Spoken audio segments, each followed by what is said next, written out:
Hello friends, welcome to my channel. Myself Rajkamal. Friends, आज जिस stock के हम एनालाइज करने जा रहे हैं वो है खीतान केमिकल्स। फ्रेंड्स, एक्चुअली इस शेयर में एक ट्विस्ट आ गया इन्वेस्टर पॉइंट ऑफ व्यू से। फ्रेंड्स, मैं जब भी एनालाइज करता हूँ मैं देखी दिखाई किताब की रट रटाई बातों को नहीं बताता हूँ।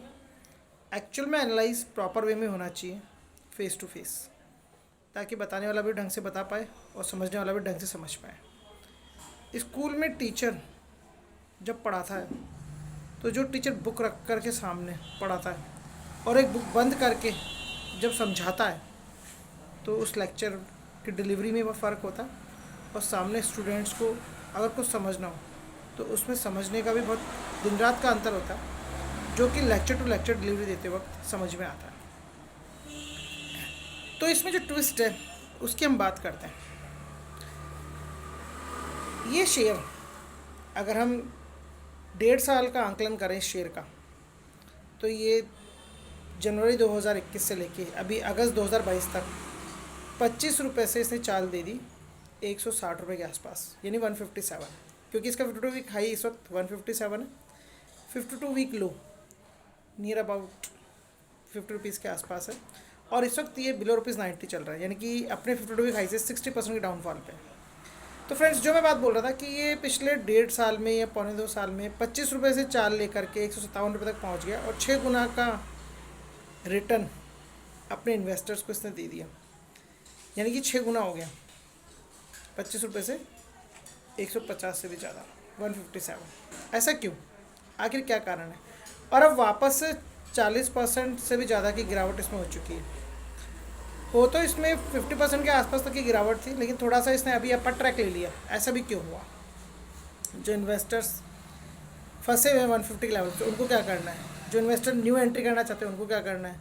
और जो इन्वेस्टर्स पुराने हैं, जिन्होंने मल्टीपैकर रिटर्न लेने की चाह में इसमें इन्वेस्टमेंट कर रखा था, मल्टीपैकर रिटर्न मिला, उस वक्त नहीं बेचा और अभी भी बने हुए, उनको क्या करना है? तो फ्रेंड्स, तीनों पहलुओं पर बात करेंगे, लेकिन पहले हम ये जानते हैं कि ऐसा क्यों हुआ कि ये शेयर एकदम से अपर लेवल पे भी गया, फिर एकदम से डाउनफॉल पे भी आया। एक्शन टू रिएक्शन भी बहुत जल्दी हुआ। और अब इसमें क्या करना चाहिए? अगर मैं आपको इसको फाइनेंशियल वैल्यूज़ बताऊंगा पहले, तब आपको एनालाइज करने में इजी होगा, मेरी बात समझने में इजी होगा।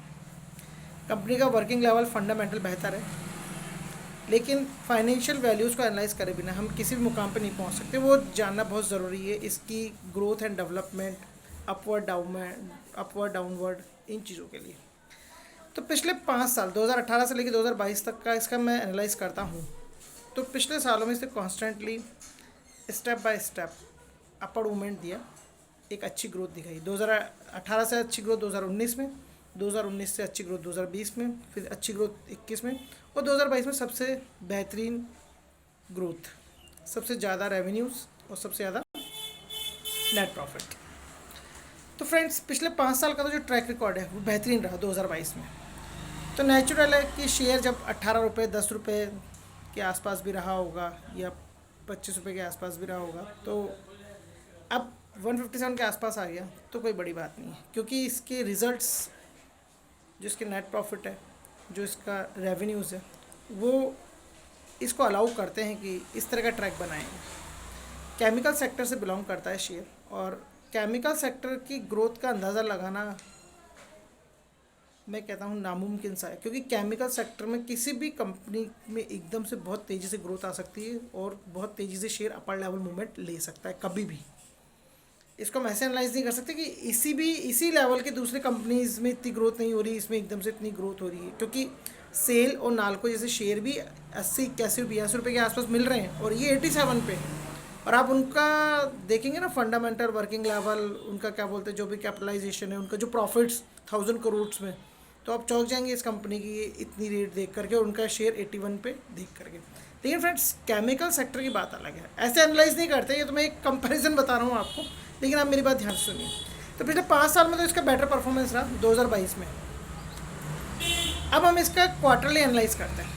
अगर क्वार्टरली एनालाइज करते हैं पिछले 5 क्वार्टर्स का, लास्ट ईयर की 4 क्वार्टर्स और इस करंट ईयर का फर्स्ट क्वार्टर, तो पिछले 4 क्वार्टर्स पे अगर हम एनालाइज करते हैं तो पिछले ईयर का जो फर्स्ट क्वार्टर है उसमें नेट इनकम थी कंपनी की 19 करोड़ समथिंग। सेकेंड क्वार्टर में नेट इनकम थी 28 करोड़ समथिंग। थर्ड क्वार्टर में again approx near about 29 crore, 28 crore something, 29 crore पे मैं राउंड ऑफ करके बता रहा हूँ आपको। सेकेंड से थर्ड क्वार्टर में नेट इनकम ज़्यादा है। Fourth quarter 2 crore something, 2 to 3 crore, between 2 to 3 crore. तो फ्रेंड्स 19-20 करोड़ से फिर 28 करोड़, 50% का ग्रोथ, फिर वापस से सेम लेवल पे ही इतना नेट इनकम थर्ड क्वार्टर में भी। और फोर्थ क्वार्टर में एकदम से 2-3 करोड़, यानी कि आप कहाँ पर आ गए, 28 करोड़ के आसपास से कहाँ आप आ गए 2-3 करोड़ पे। और पहले भी जब इस कंपनी का प्रॉफिट था तो आप देखिएगा 3 करोड़, 4 करोड़, 5 करोड़, 10 करोड़ ऐसे ले रहा था, फिर एकदम से 20 करोड़, फिर 28 करोड़, 28 करोड़। तो शेयर भी एकदम से 25 रुपये के लेवल पे स्टेप बाय स्टेप चल रहा था, फिर एकदम से अपर ट्रैक मूवमेंट 50 और फिर 100 और फिर एकदम से 157 तक ही पहुंच गया। क्योंकि कंपनी की जो नेट इनकम का जो ट्रैक है वो भी इसी रफ्तार से बढ़ा और शेयर का भी मूवमेंट इसी रफ्तार से बढ़ा। अब ये जो फर्स्ट क्वार्टर है, ये जो फर्स्ट क्वार्टर है, इसमें वापस से नेट इनकम हुआ नियर अबाउट 7 करोड़ समथिंग है, 7 करोड़। तो वापस से पिछले क्वार्टर से कंपेयर करता हूँ मैं इसको, तो इट्स 2 टाइम्स, 2 गुना, मतलब वो 2-3 करोड़ हो रही है, 7 करोड़। और अगर पिछले ईयर के फर्स्ट क्वार्टर से कंपेयर करता हूँ, पिछले ईयर के क्वार्टर से कंपेयर करता हूँ, तो डाउनफॉल। अब बात करते हैं कि इसमें कैपिटल बाइंग लेवल क्या है। फ्रेंड्स मेरे हिसाब से इसमें कैपिटल बाइंग लेवल बनता है 75 रुपीज़ के आसपास, लेकिन इस वक्त ये 80 रुपीज़ से या 81 रुपीज़ से ये 87 या 88 तक आ गया। तो वो थोड़ा सा क्या है कि इसके प्रॉफिट में एक अच्छा मूवमेंट दिखा करंट ईयर के क्वार्टर में, इसलिए थोड़ा सा मूवमेंट आ गया है। लेकिन कंपनी की जो रेवेन्यूज़ हैं वो बहुत बेटर है, कंटिन्यू इन ग्रोथ, अच्छा रेवेन्यू जनरेट हो रहा है। अगर क्वार्टर टू क्वार्टर और प्रीवियसली कंपेयर करते रहेंगे, it's continuously in upper track movement in growth in terms of revenues. मुझे लग रहा है आप मेरी बात को अब समझ पा रहे होंगे। तो फ्रेंड्स जो इसका मुझे अपर बाइंग लेवल लगता है वो 75 रुपीज़ पर लगता है, लेकिन अगर आप इसको 87-88 पे बाइंग करते हैं तो डाउनफॉल अगर इसमें आए तो एवरेज बना सकते हैं। लेकिन इस लेवल पे भी इन्वेस्टमेंट कर सकते हैं। वो क्यों कर सकते हैं उसका भी मैं आपको रीज़न बताऊंगा, क्योंकि जो प्रीवियस 2 क्वार्टर्स थे, सेकंड और थर्ड, उनमें अच्छा ग्रोथ देखा गया इन टर्म्स ऑफ रेवेन्यूज़ और इन टर्म्स ऑफ इनकम।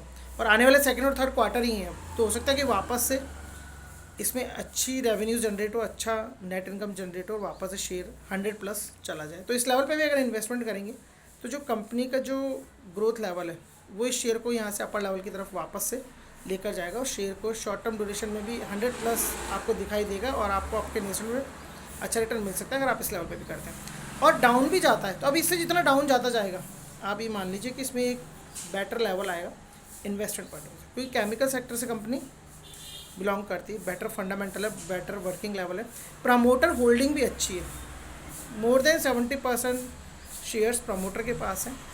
और इसमें FIIs की भी होल्डिंग है, DIIs की भी होल्डिंग है, स्मॉल होल्डिंग है बहुत, लेकिन है। और केमिकल सेक्टर में आप इसके जब कंपटीटर्स की बात करेंगे तो ये 8-9 लेवल पे आती है कंपनी। और ये देख लीजिए कि खेतान नाम ही काफ़ी है। आप इसके प्रीवियसली इसके वर्किंग लेवल, फंडामेंटल और रिजल्ट्स और उसकी ग्रोथ को एनालाइज करेंगे तो आपको एकदम से चौंकना नहीं पड़ेगा कि ये 150 तक शेयर क्यों चला गया। जा सकता था, चला गया, लेकिन अब वापस से इसमें एक ग्रोथ के हिसाब से, सेल्स के हिसाब से, नेट इनकम के हिसाब से एक ट्रैक जो भी बनना था डाउनफॉल का, उस हिसाब से इसमें भी डाउनफॉल का ट्रैक बना। और अब ये इस वक्त स्टेबल लेवल पे। लेकिन फ्रेंड्स आने वाले जो 2 क्वार्टर है वो प्रीवियस 2 क्वार्टर के कंपैरिजन में अगर हम इस रिजल्ट को आके आने वाले 2 क्वार्टर्स के तो ग्रोथ पे हो सकते हैं, शेयर अपर लेवल पे जा सकता है। और जिस हिसाब से ये ग्रोथ करती जा रही है कंपनी, तो अपर ट्रैक ही है। आप पिछले 5 साल को देखेंगे ना तो आपको एरो 45 डिग्री पे नज़र ही आएगा अपर लेवल पे जाता हुआ। तो उसको भी देख करके ऐसा लगता है कि आने वाले टाइम में ये वापस से कंपनी इसी मूवमेंट को कंटिन्यू रखेगी और जो इसका ग्रोथ लेवल है वो अपर लेवल पे जा कर के वापस से शेयर को उस लेवल पे लाएगा जिस पे आप लोग फंस चुके हैं, जैसे मान ली 140 या 150 पे। लेकिन फ्रेंड्स मैं हमेशा कहता हूँ कि हमेशा 52 वीक लो और हाई को कंपेयर करके और थोड़ा सा प्रीवियस ईयर्स के रिजल्ट्स को एनालाइज करके इन्वेस्टमेंट क्या कीजिए। और अगर आप तेज़ी में हमेशा इन्वेस्टमेंट करेंगे तो आप ध्यान रखिएगा कि तेज़ी के बाद में एक डाउनफॉल भी आता है, शेयर स्टेबलिटी लेता है, वो मैं आपको कई बार समझाता रहता हूँ। तो जब ये शेयर अपर लेवल ट्रैक्स ले रहा था इस तरह से, तो 130, 140, 150 पे आपको इन्वेस्टमेंट करते सोचना चाहिए था कि भाई हम किस लेवल पे कर रहे हैं, क्योंकि हर शेयर में करेक्शन आता है, स्टेबिलिटी आती है और उसमें उसी के हिसाब से हमें क्या करना है, इन्वेस्टमेंट पॉइंट ऑफ व्यू देख करके इन्वेस्टमेंट करना चाहिए। तो फ्रेंड्स अभी ये स्टेबिलिटी ले चुका है और डाउनफॉल में थोड़ा सा कुछ इसमें खास मुझे नज़र नहीं आ रहा है, क्योंकि due to growth level in revenues and in terms of net income, अच्छी ग्रोथ पे कंपनी और अच्छा लेवल इसमें आगे बनेगा ऐसा मुझे लगता है। तो शेयर होल्डर पैटर्न भी मैंने आपको बताया और आपको जो भी इनकम्स हैं वो भी बताई, रेवेन्यूज़ भी मैंने आपको बताई, 5 साल का आपको ग्रोथ लेवल भी बताया और आपको यही मैं बता रहा हूँ कि भाई इसमें 75 से लेके 90 तक का वेरिएशन रहेगा अपर बाइंग लेवल की। मेरे हिसाब से इसमें 75 के आसपास का अपर बाइंग लेवल है, क्योंकि इसके कंपेयर में और भी कंपनीज अगर देखते हैं नाल्को या सेल, तो उसमें बेटर रहता है इन्वेस्टमेंट करना इस रेट पे। लेकिन मैंने कहा ना केमिकल सेक्टर का स्टॉक है, केमिकल सेक्टर में ग्रोथ तेज़ी से आती है और तेज़ी से शेयर अपर लेवल ट्रैक्स पे निकलते हैं और कभी भी और अपर ट्रैक्स पे जा सकता है। और खेतान जैसी कंपनी जिसका नाम ही काफ़ी है। तो फ्रेंड्स मुझे लगता है कि जो लोग अपर लेवल में फंसे हुए उनको एवरेज बनाना चाहिए और अगर वो डाउनफॉल है तो और एवरेज बनाना चाहिए। न्यू इन्वेस्टर्स को इन्वेस्ट करना चाहिए, लेकिन एवरेज की कैपेसिटी होनी चाहिए। जितना इन्वेस्टमेंट करना है उसको टुकड़ों में करना है, एक बार में ही पूरा इन्वेस्टमेंट नहीं करना है। और फ्रेंड्स आने वाले 2 क्वार्टर्स जो है वो ग्रोथ के हो सकते हैं प्रीवियस रिजल्ट्स को एनालाइज करने के बाद। तो फ्रेंड्स जुड़े रहे मेरे चैनल से इस तरह की बातें जानने के लिए, किसी भी स्क्रिप्ट में प्रॉपर तरीके से फेस टू फेस एनालाइज सुनने में जो मज़ा आता है वो देख कर के रीड करने में मज़ा नहीं आता, मुझे तो बिल्कुल नहीं आता। तो फ्रेंड्स जुड़े रहे मेरे चैनल से, सब्सक्राइब कर लें मेरे चैनल को और एनालाइज करते रहे मेरी बातों को। आप अपना रिसर्च एनालाइज भी पूरा करें, अपने फाइनेंशियल एडवाइज़र से एडवाइस लें, उसके बाद ही किसी स्टॉक में इन्वेस्टमेंट करें। पर अपग्रेड रहें मेरे चैनल के थ्रू, किस किस स्क्रिप्ट में क्या अपग्रेड करके आपको कोई चीज़ बताता हूँ इन्वेस्टमेंट पॉइंट ऑफ व्यू से। और फ्रेंड्स मेरे चैनल को सब्सक्राइब कर लें, मोटिवेट करें मुझे, ताकि मैं मोटिवेट होकर के आपको इस तरह के वीडियोज़ बना करके इन्वेस्टमेंट पॉइंट ऑफ व्यू से देता रहूँ और आपकी हेल्प करता रहूँ। Thanks for watching, have a nice day.